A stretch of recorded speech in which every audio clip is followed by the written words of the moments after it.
صاحب اس وقت میرے ساتھ موجود ہے. سر یہ بتائیے گا کہ پاکستان تحریک انصاف جو ہے وہ مذاکرات کرنا چاہتی ہے یا نہیں؟ حکومت بھی یہی کہہ رہی ہے کہ وہ مذاکرات کرنے میں انٹرسٹڈ نہیں ہے. تو آپ کی نظر میں یہ جو معاملہ چل رہا ہے، جو سچویشن چل رہی ہے، یہ اس کا حل کیا ہو سکتا ہے؟ سب جماعتوں کو مذاکرات کے اوپر سنجیدہ ہونا چاہیے.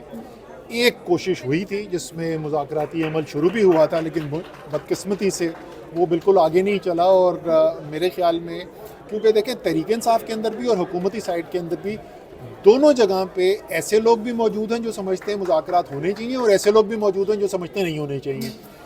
وہ لوگ حکومتی سائڈ کے اوپر جو بیٹھے تھے ان کے ہاتھ کمزور کیے گئے میری نظر کے اندر. میں کیوں یہ کہہ رہا ہوں کہ اس کے درمیان جب مذاکرات چل رہے تھے ایک معاملہ کھڑا ہوا اعجاز چودھری صاحب کے پروڈکشن آرڈر کو لے کے.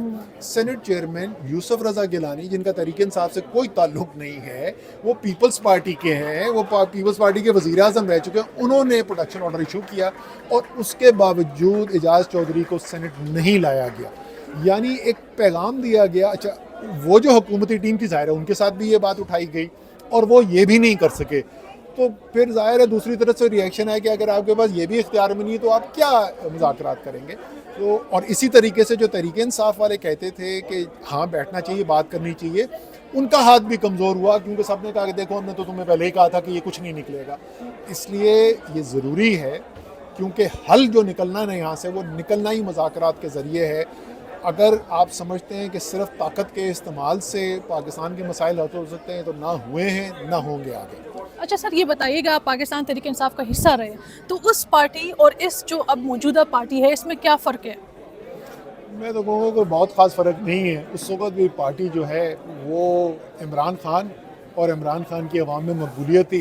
آج بھی پارٹی وہیں کھڑی ہے. میرے خیال میں کوئی بنیادی فرق نہیں. جس طرح ہم دیکھ رہے ہیں کہ ایک دوسرے پہ جو ہے کرٹیسزم کی جا رہی ہے، ایک دوسرے کے خلاف جو ہے وہ پریس کانفرنس ہوتی ہے. میں بتاتا ہوں یہ فرق میرے خیال میں کیوں آ گیا ہے.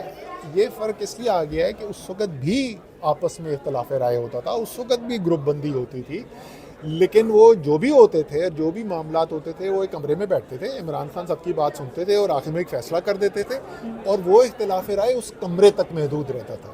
اب یہ ہو رہا ہے کہ وہ اختلاف رائے سوشل میڈیا اور الیکٹرانک میڈیا پہ آ رہا ہے. اور میری اپنے پرانے ساتھی جو ہیں ان سے درخواست صرف یہی ہوگی، ضرور اختلاف رائے رکھیں آپس میں.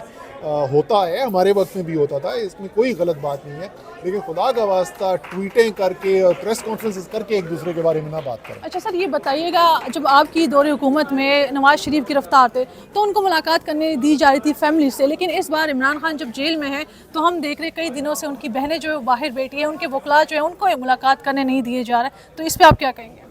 پہلے تو اس دن میں نے جب دیکھا علیمہ خان کی میں تصویر دیکھ کے اتنا مجھے افسوس ہو رہا تھا، اکیلی بیٹھی. اور میں آپ کو سچی بات بتاؤں، میرا اپنا وہ ذہن میں آ گیا. علی محمد خان کا مجھے چند مہینے پہلے فون کال آیا، وہ بھی اڈیالہ میں تھا اس وقت جب میں اڈیالہ میں تھا.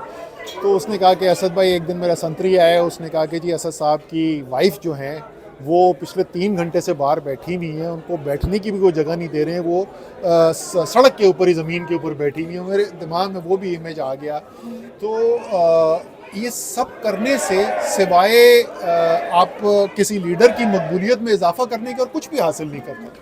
سر کل جو ہم نے دیکھے ایک تقریر ہوئی آرمی چیف کی، کافی جوش و جذبے کے ساتھ ان تقریر کی، اوورسیز پاکستانی جو ہیں ان کو انہوں نے کافی سراہا. تو اس تقریر کو آپ کیسے دیکھ رہے ہیں؟ بہت اچھی بات ہے، وہ اچھی باتیں ہیں. کون نہیں چاہتا کہ پاکستان مضبوط ہو، کون نہیں چاہتا کہ پاکستان کی ترقی ہو، کون یہ کہے گا کہ نہیں پاکستان کے مستقبل کے اوپر آپ کو امید نہیں ہونی چاہیے. سب اچھی باتیں ہیں. اگر ہم فیصلے ایسے کر لیں جہاں پہ ملک کی آبادی کو، خاص طور پہ نوجوانوں کو یہ سب چیزیں حقیقت میں بدلتی نظر آئیں تو پاکستان ترقی کرے گا. اگر صرف تقریر ہوگی لیکن اس کے علاوہ لوگوں کو یہ نظر آئے گا کہ ملک اس تقریر کی اور ان باتوں کی مناسبت سے نہیں چل رہا تو پھر اس کا فائدہ نہیں ہوگا. ٹھیک ہے سر، بہت شکریہ.